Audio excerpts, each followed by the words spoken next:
नमस्कार मित्रांनो, लग्नानंतर होईलच प्रेम या मालिकेच्या आजच्या भागामध्ये मी तुम्हा सर्वांचे अगदी मनपूर्वक स्वागत करते। आजच्या भागामध्ये आपल्याला पाहायला मिळतं पार्थ काव्याला आवाज देत तिला समजावण्याचा प्रयत्न करत असतो आणि या सगळ्यामध्ये रम्याही पडत असते। आता रम्याला पार्थ बाजूला घेतो आणि म्हणू लागतो, रम्या प्लीज तू इथून निघून जा, तू जर या सगळ्यामध्ये पडलीस तर आमच्यामध्ये अजून भांडणं होतील, त्यामुळे प्लीज रम्या इथून निघून जा। रम्या म्हणते, मी तर तुम्हा दोघांची भांडणं सोडवण्याचा प्रयत्न करते। तर पार्थ आता रम्यासमोर हात सोडत तिला विनंती करतो, तर त्याचवेळी रम्याचा लक्ष पार्थच्या बोटाकडे जातो। रम्या म्हणते, पार्थ तुझ्या बोटाला काय झालंय? पार्थ म्हणतो, काही नाही, थोडं चिरलं गेलं आहे। तर रम्या म्हणते, चिरलं गेलं आहे आणि तू असाच शांत राहिलायस का? अरे फक्त ती पट्टी लावून थांबलायस का? नाही पार्थ, तुला मी काही होऊ देणार नाही, चल अगोदर मी तुला औषध लावून देते। आता मात्र काव्या खूप चिडते, ती दरवाजा उघडते आणि म्हणू लागते, लाव जा, औषध लावून दे, कारण तुलाच फक्त त्यांची काळजी आहे ना, बाकी कोणाला काळजीच नाही आहे आणि तुम्हाला हिच्याकडूनच काळजी करून घ्यायची आहे ना, मग जा। पार्थ म्हणतो, नाही काव्या असं काही नाही आहे, परंतु काव्या पुन्हा एकदा रागाने रूममध्ये जाते आणि रूमचा दरवाजा बंद करते।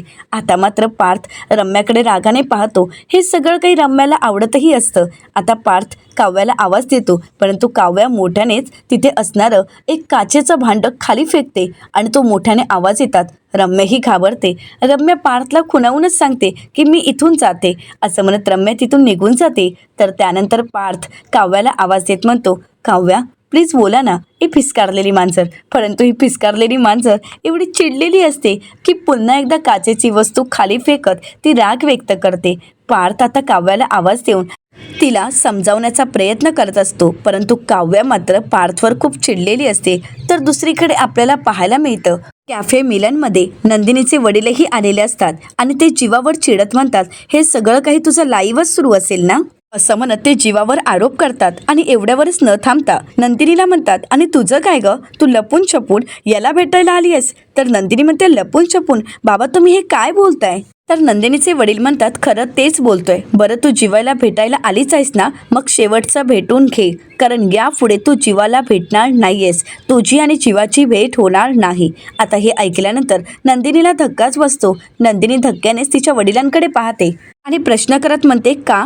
तर नंदिनीचे वडील म्हणतात, का म्हणतेस? अगं याचा वकील आपल्या घरी आला होता डिवोर्स पेपरवर सही घेण्यासाठी, त्यावेळी मी त्यांना म्हणालो की मी नंदिनीची सही घेतो। आता हे ऐकल्यानंतर नंदिनी धक्क्याने जीवाकडे पाहते आणि त्यानंतर नंदिनी आपल्या वडिलांना म्हणते, बाबा तुम्ही हे काय बोलताय? नाही बाबा प्लीज तुम्ही शांतपणे ऐकून घ्या।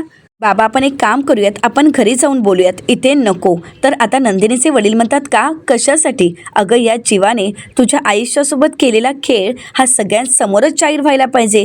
या सगळ्यांना तुझा हा जीवा म्हणजे आदर्श वाटतोय ना, परंतु हा जीवा कसा आहे हे सगळ्यांना इथेच कळून देत। नंदिनी म्हणते, बाबा प्लीज, माझ्या नात्याचा, आमच्या नात्याचा आणि जीवांचा तमाशा झालेला मला चालणार नाही। तर नंदिनीचे वडील नंदिनीला म्हणतात, तमाशा केला याने तुझ्या आयुष्याचा। या सोशल मीडियावर येऊन त्याने स्वतःची जी काही खोटी प्रतिमा तयार केली आहे ना, तीच खोडून काढण्यासाठी मी इथे आलो आहे। आता नंदिनी तिच्या वडिलांना म्हणते, तुम्हाला काय वाटतंय, जीवांची प्रतिमा अशी तुम्हाला सहज खोडता येईल? बाबा एक वेळ लिहिलेलं खोडता येईल, परंतु मनातील प्रतिमा कशी खोडता येईल? तुम्हाला ते सगळं काही सोपं वाटत असेल, परंतु ते शक्य नाही आहे बाबा। आमच्या नात्याच्या प्रेमाच्या खुणा या फक्त आमच्यासाठीच नाही, तर या प्रत्येक मुलांच्या मनावर उमटलेल्या आहेत आणि त्या प्रतिमा तुम्हाला कधीही पुसता येणार नाही। बाबा तुम्हाला सांगायचं आहे ना जीवा प्रत्यक्षात कसे आहेत, तर आज मी सांगते या सगळ्यांना जीवा प्रत्यक्षात कसे आहेत। आता जीवा नंदिनीला शांत करण्याचा प्रयत्न करतो, परंतु नंदिनी आता शांत न होता जीवाबद्दल जीवाची बाजू घेत वडिलांशी भांडत असते आणि वडिलांना समजावून सांगण्याचा प्रयत्न करत असते की जीवाची खरी बाजू काय आहे। बाबा मी खूप फिल्मी आहे आणि माझ्यावर जीवापाड प्रेम करणारा नवरा मला मिळावा अशी विश मागितली होती आणि देवाने ती विश पूर्णही केली। देवाने जीवापाड प्रेम करणारी, जीवाला जीव लावणारा जीवा माझ्या आयुष्यात पाठवला। बाबा तुम्हाला माहीत नसेल, असं म्हणत नंदिनी जीवाचा हात हातात घेते आणि म्हणू लागते, काचेचे या बाजारात माझे जीवा म्हणजे हिरा आहेत, हिरा। कामात हुशार, मनाने समजूतदार आणि प्रेमात धुवादार आहेत माझे जीवा, असं म्हणत आता नंदिनी जीवाचं खूप कौतुक करत असते। आता नंदिनी जीवाला म्हणते, जीवा मी खरं सांगते की आज मला खूप अभिमान वाटतोय की तुम्ही माझे जोडीदार आहात, माझ्या आयुष्याचा भाग आहात। असं म्हणत आता नंदिनी आपले अश्रू पुसते आणि बाबांना म्हणते, बाबा, यांनी प्रेमात कधी मी तुला चंद्र तारे तोडून घेऊन येईन असं कधी वचन दिलं नाही. कारण तोडलेलं कसं जोडता येतं हे फक्त जीवांनाच माहीत आहे. हा कधी माझ्यावर रुसतात, रुसतात, पण कसं असतं ना बाबा, जर प्रेमात रागवलं नाही, रुसलं नाही आणि मनवलं नाही तर मग काय केलं. आता मात्र नंदिनीचे वडील शांतच होतात. तर नंदिनी आपल्या बाबांना म्हणते, बाबा, आम्ही आमच्या नशिबाशी खूप भांडलो आहोत, खूप रडलो आहोत, परंतु आत्ता कुठे त्यांनी मला मिळवलं आहे आणि मी त्यांना मिळवलं आहे आणि आता आमच्यात कुठल्या तिसऱ्या व्यक्तीला मी येऊ देणार नाही. आता नंदिनी त्या सर्व मुलांकडे पाहते आणि म्हणू लागते, आत्तापर्यंत तुम्ही सगळ्यांनी मिरवलत ना की हॅशटॅग नंदिनी ये ना, मग आता मी स्वतःहून मिरवत म्हणते की हॅशटॅग नंदिनी परत आली आहे. असं म्हणत नंदिनी आता जीवाच्या आयुष्यात परत जाण्यासाठी तयार झालेली असते. तिने जीवाला अगदी मनापासून माफ केलेलं असतं आणि नंदिनीचं हे बोलणं ऐकून जीवा खूप खुश होतो. आता नंदिनी जीवाच्या डोळ्यात पाहत त्याच्या प्रेमाचं उत्तर देत म्हणते, ही नंदिनी परत कधीही न जाण्यासाठी परत आली आहे. ही नंदिनी जीवा फक्त तुमची आहे. नंदिनी जीवा देशमुख. असं म्हणत नंदिनी जीवाचा हात पकडते. आता मात्र जीवा नंदिनीच्या वडिलांकडे पाहतो, परंतु ते खूप चिडलेले असतात. नंदिनीचं असं बोलणं त्यांना अजिबातच आवडलेलं नसतं. आता नंदिनी तिच्या वडिलांच्या हातातील डिवोर्स पेपर घेते आणि म्हणू लागते, आणि हो, मी या डिवोर्स पेपरवर कधीही सह्या केल्या नव्हत्या आणि जीवा, या डिवोर्स पेपरवर मी कधी सह्या करणारही नाही. आता हे ऐकल्यानंतर जीवा तर खुश होतो, परंतु नंदिनीच्या वडिलांना धक्का बसतो. नंदिनीचे वडील म्हणतात, नंदिनी. आता नंदिनी काही न बोलता, कुठलाही विचार न करता ते डिवोर्स पेपर फाडून टाकते आणि आता त्याचे तुकडे तुकडे करत तिने तिचं प्रेम जिंकवलेलं असतं. आता सर्वच मुलं नंदिनीच्या या निर्णयामुळे टाळ्या वाजवू लागतात. आता नंदिनी जीवाचा हात पकडते, परंतु त्याच वेळी नंदिनीचे वडील नंदिनीचा हात पकडतात आणि म्हणू लागतात, नंदिनी चल माझ्यासोबत. नंदिनी बाबांना म्हणते, बाबा प्लीज माझा हात सोडा. तर नंदिनीचे बाबा नंदिनीला म्हणतात, नंदिनी, मी तुझा हात चुकीच्या हातात जाऊ देणार नाही. असं म्हणत नंदिनीचे वडील नंदिनीचा हात पकडतात आणि तिला तिथून घेऊन जात असतात. नंदिनी म्हणते, बाबा प्लीज मला सोडा, परंतु नंदिनीचे वडील तिचा हात सोडायला तयार नसतात. तिला आता खेचत घेऊन जात असतात आणि नकळतच नंदिनीचा जीवाच्या हातातील हात असणारा निसटून जातो आणि जीवाचा हात मात्र एकटा पडतो. जीवा हाताकडे पाहत असतो, कारण नंदिनीचा हात निसटून गेलेला असतो. नंदिनी आपल्या बाबांना जीवाच्या आकांताने सांगत असते, प्लीज बाबा मला सोडा, परंतु नंदिनीचे वडील तिचा हात सोडत नसतात. नंदिनी म्हणते, बाबा थांबा, प्लीज मला आणि जीवाला वेगळं करू नका. बाबा प्लीज माझं ऐका, कारण जीवा माझं आयुष्य आहेत. बाबा, मला जीवांपासून वेगळं केलं तर मी नाही जगू शकत. जर जीवा माझ्या आयुष्यात नसतील तर मी मरून जाईन बाबा. परंतु नंदिनीचे वडील नंदिनीचा हात सोडत नाहीत. नंदिनीला म्हणतात, नंदिनी तू खरी चल. नंदिनी म्हणते, नाही बाबा, मी जीवांना सोडून कुठेही येणार नाही. आता जीवा हेच माझं आयुष्य आहे आणि म्हणूनच मी जीवांना सोडून तुमच्यासोबत कुठेही येणार नाही. आता नंदिनीचं हे बोलणं ऐकल्यानंतर नंदिनीचे वडील नकळतच नंदिनीचा हात सोडतात आणि म्हणू लागतात, जा नंदिनी. तर नंदिनी म्हणते, बाबा. तर नंदिनीचे बाबा म्हणतात, हो नंदिनी, जा तू तुझ्या जीवाकडे. आता मात्र नंदिनी बाबांना विचारते, बाबा खरंच? तर नंदिनीचे बाबा नंदिनीला म्हणतात, हो अगं, तू जर फिल्मी असतील तर मी सुद्धा तुझा बाप आहे, मग मी सुद्धा तितकाच फिल्मी असेल ना. आता नंदिनी आपले अश्रू पुसते आणि बाबांना लगेच मिठी मारत म्हणते, थँक्यू बाबा. असं म्हणत आता नंदिनीचे बाबा नंदिनीकडे पाहतात आणि म्हणतात, जा तू तुझ्या जीवाकडे जा. आता नंदिनी क्षणाचाही विलंब न करता धावतच जीवाकडे जाते आणि जीवाला खट्ट मिठी मारते. जीवासुद्धा नंदिनीला खट्ट मिठीत घेतो आणि खऱ्या अर्थाने जीवांदिनी एकरूप झालेले असतात. जीवाला तिची नंदिनी आणि नंदिनीला तिचा जीवा मिळालेला असतो. सगळ्या गोष्टी बाजूला सारत दोघांनी आपलं प्रेम स्वीकारलेलं असतं. आता तिथे जमलेले नंदिनी आणि जीवाचे फॅन्स टाळ्या वाजवत त्या दोघांचं अभिनंदन करतात. तर त्यानंतर नंदिनीचे वडील म्हणतात, हे जे काही होतं ते सगळं काही नाटक होतं, परंतु या अगोदरचा माझा राग मात्र खरा होता. पण ज्यावेळी मी हॉस्पिटलमध्ये आलो त्यावेळी मला कळालं की माझी मुलगी बोलते ते अगदी खरं आहे, की जीवा म्हणजे तिला मिळालेला हिरा आहे. त्याचवेळी मला जाणीव झाली की माझ्या मुलीचा निर्णय चुकलेला नाही. माझ्या मुलीची पारख अगदी बरोबर होती आणि त्या क्षणाला मला कळालं की हो, खरंच माझ्या नंदिनीसाठी जीवाच योग्य आहे. तूच योग्य आहेस जीवा. आणि तू हिरा आहेस हे माझ्या बायकोला कळालं, पण मला कळायला खूप उशीर लागला. याबद्दल मी खरंच तुझी माफी मागतो. मग या तय्यबलीला माफ करशील ना? जीवा म्हणतो बाबा असं म्हणत तो नंदिनीच्या वडिलांना मिठी मारतो आणि त्यांनाही अगदी मनापासून माफ करतो. जीवा म्हणतो पेपर सोडवण्याची मजा तेव्हाच असते जेव्हा प्रश्न कठीण असतात. पेपर सोडवण्याची मजा तेव्हाच असते जेव्हा प्रश्न कठीण असतात. आणि माझा तुमच्यावर अजिबातच राग नाही. तर नंदिनीचे वडील जीवाला म्हणतात तरीसुद्धा मी तुम्हा दोघांसाठी काहीतरी घेऊन आलो आहे. नंदिनी आणि जीवा एकमेकांकडे पाहतात आणि विचारतात काय घेऊन आला आहात?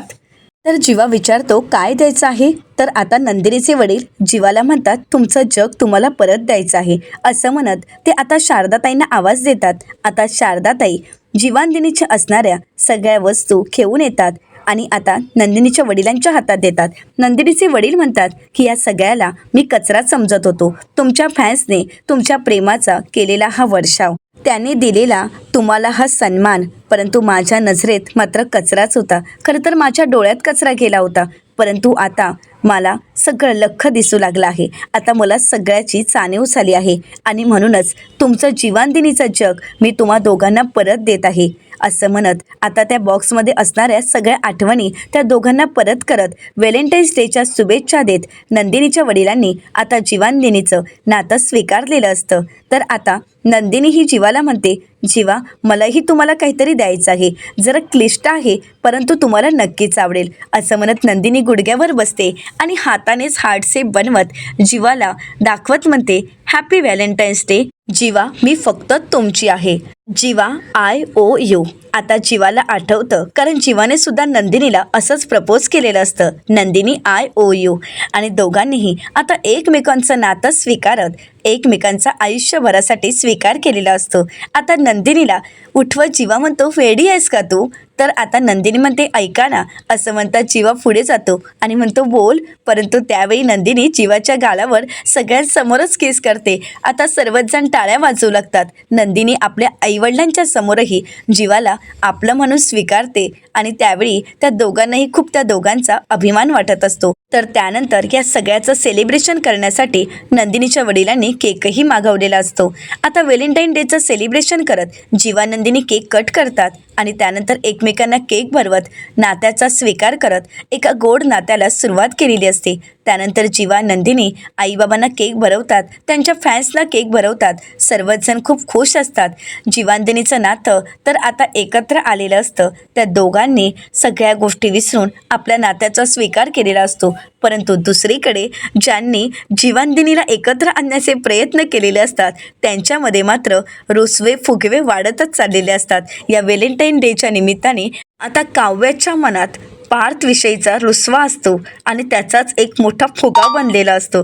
पार्थने कितीही समजूत काढली तरीसुद्धा हा रागवलेला फुगा काही फुटत नसतो आणि काव्या काही पार्थला माफ करायला तयार नसते. आणि आता काव्याने माफ करावं यासाठी पार्थने एक मांजरीचं स्केच तयार केलेलं असतं. त्या स्केचकडे पाहत पार्थ म्हणतो आता काव्या मला नक्कीच माफ करतील. असं म्हणत दरवाजाच्या खालच्या फटीतूनच पार्थ ते स्केच काव्यापर्यंत पोचवतो आणि म्हणतो काव्या बघा आता तरी तुम्ही मला माफ कराल ना?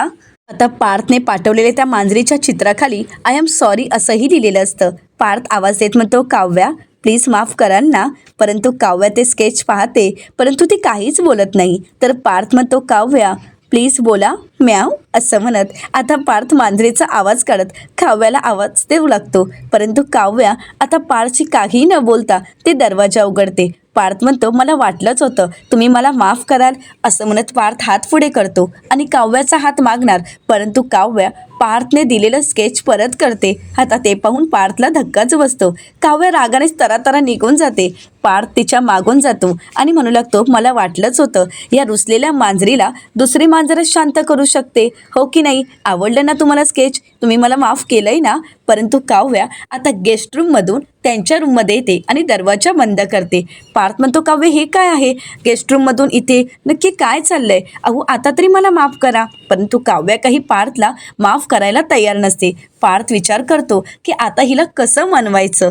तर त्यावेळी काव्या दरवाजा उघडते आणि पार्थला म्हणते, तिथे माझा जीव खुसमटत होता, कारण तिथे राहिल्यानंतर मला माझे जुने दिवस आठवत होते. मी तुम्हाला कशा प्रकारे मनवायची हे सगळं काही मला आठवत होतं. परंतु त्यानंतर मला वाटलं की तुम्हाला प्रेमाचा अर्थ कळाला. परंतु नाही देशमुख, तुम्हाला प्रेमाचा अर्थ कळालाच नाही. तुम्ही हे सकाळी काय केलं आहे तुम्हाला कळतंय का?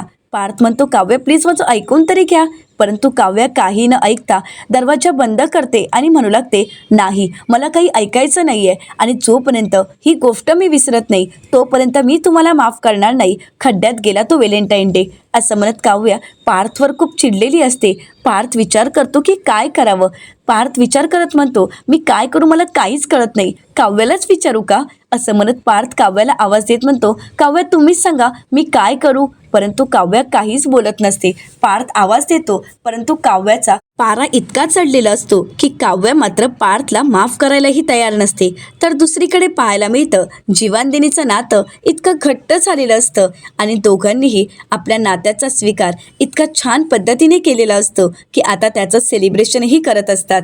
आता दोघंही फुरक्या मारत चहा पितात. जीवा म्हणतो गरम आहे, तर नंदिनी म्हणते हो खरंच खूप गरम आहे. तर त्यानंतर जीवा नंदिनीला म्हणतो, आता नो कारे दुरावा, नो कारे अबोला. तर नंदिनी म्हणते, आता फक्त जीवानदिनीचा बोलबाला.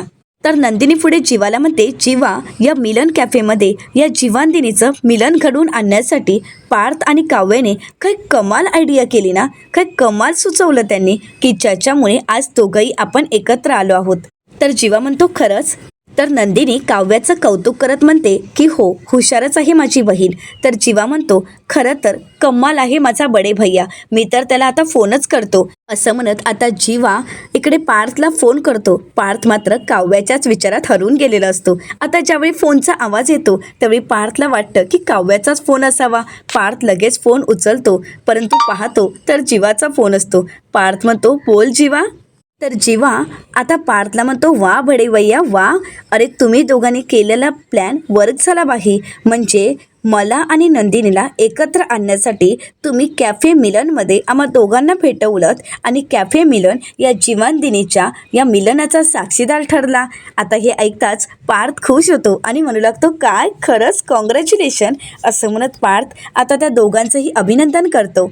तर आता जीवा म्हणू लागतो, या सगळ्याचं क्रेडिट तुलाच जातं. आता मात्र नंदिनी पाहताच लगेच जीवा म्हणतो आणि काव्यालाही. तर त्यानंतर आता नंदिनी पार्थला म्हणते, पण खरंच पार्थ हे सगळं काही तुमच्यामुळे शक्य झालं. तुमच्यामुळेच आमचं अडलेलं पाऊल आता पुढे पडलं आणि आमच्या नात्याची एक नवी सुरुवात झाली. तुमच्यामुळे आमची थांबलेली गाडी तिला किकस्टार्ट मिळालं. Thank you so much Parth. परंतु काय झाले, काव्याचा कुठेच आवाज येत नाहीये. कुठे आहे नक्की काव्या? तर पार्थ जीवा आणि नंदिनीला म्हणतो, आमचं सध्या जीवानदिनी झालंय. काव्या मॅडम सकाळपासून आमच्यावर रुसले आहेत आणि त्यांचा रुसवा घालवणं हे माझ्यासाठी आता कठीण होत चाललंय. तर जीवा पार्थला विचारतो, काय आता तू काय माती खाल्ली आहेस? तर पार्थ म्हणतो, जाऊ देत नाही, खूप मोठा विषय आहे, तो विषय सांगणंच खूप कठीण आहे. पण त्या विषयामुळे आज जो काही मॅडमना रुसवा आलाय ना तो काही जाता जात नाहीये. आजचा पेपर काही सुट्टा सुटेना, कारण आमच्या कलेक्टर बाई त्यांचं तर मन तुटलं आहे. नंदिनी पार्थला म्हणते, अहो पार्थ तुमच्या मांजरीला मनवणं हे फार काही तुमच्यासाठी कठीण नसावं, कारण आफ्टर ऑल तुम्ही तर जीवाचे भाऊ आहात आणि त्यांना कसं तुटलेलं सगळं जोडता येतं तसंच तुम्हालाही करता येईल. तर पार्थ काही बोलणार त्याचवेळी पार्थच्या लक्षात येतं तुटलेलं जोडणं. आता पार्थ नंदिनीला म्हणतो, थँक्यू नंदिनी, आयडिया मिळाली मला, सापडला मार्ग, थँक्स बाय. असं म्हणत आता पार्थ फोन ठेवतो. आता नंदिनीच्या एका वाक्यातच पार्थला त्याचा मार्ग सापडलेला असतो. आता जीवा नंदिनीला विचारतो, ह्याने असा का फोन कट केलाय आणि आता याला काय मार्ग सापडलाय? तर नंदिनी म्हणते, जाऊ देत ना, आता आपण आपल्या चहावर फोकस करूयात. असं म्हणत दोघंही चहा एन्जॉय करत असतात. आता दिवसाची रात्र झालेली असते. व्हॅलेंटाईन डे संपतही आलेला असतो, परंतु काव्याने काही पार्थला माफ केलेलं नसतं. आता पार्थ त्याची आयडिया वापरत त्याचं काम करत आता पुन्हा एकदा दरवाजाकडे येतो आणि म्हणू लागतो, काव्या अहो आज मी तुमच्यासाठी काहीतरी खास घेऊन आलो आहे, ते तुम्हाला नक्कीच आवडेल आणि तुमचा रुसवाही जाईल. काव्या ऐका ना माझं, दरवाजा उघडा ना. काव्या प्लीज दार उघडा. काव्या काही दार उघडत नसते. तर पार्थ म्हणतो, अहो पिस्कारलेली मांजर, तुमच्या या लाडक्या बोक्यावर तुम्ही एवढ्या चिडणार आहात का? प्लीज विस्तार उघडा असं म्हणत पार्थ आता दरवाजा वाजवतो. तर त्याचवेळी काव्या दरवाजा उघडते आणि साडी नेसलेली खूप सुंदर दिसलेली काव्या तिला पाहून मात्र पार्थ तिच्यामध्ये हरवून गेलेला असतो. आता पार्थला काय बोलावं काहीच कळत नसतं. काव्या खूप सुंदर तयार झालेली असते आणि पार्थच्या समोर येऊन उभी राहते. आता मात्र पार्थ काव्याच्या नजरेत हरवून गेलेला असतो. काव्य ही पार्थकडे पाहते, परंतु ती खूप चिडलेली असते आणि म्हणूनच ती जरा पार्थकडे दुर्लक्ष करते. तर आता पार्थ काव्याला म्हणतो, तुम्ही तयारसुद्धा झालात? तर आता काव्या म्हणते, बाहेर जायचं म्हटल्यावर तयार व्हावंच लागेल ना? तर पार्थ म्हणतो, आपण दोघं बाहेर जातोय? काव्या म्हणते, नाही, मी एकटीच बाहेर जाते, कारण घरात बसून बसून कंटाळा आला, बोर व्हायला झालं, म्हणून म्हटलं की थोडं बाहेर जाऊन यावं. तर पार्थ म्हणतो, आजच्या दिवशी तुम्ही एकट्याच बाहेर जाणार आहात का? काव्य म्हणते, का, काय झालं?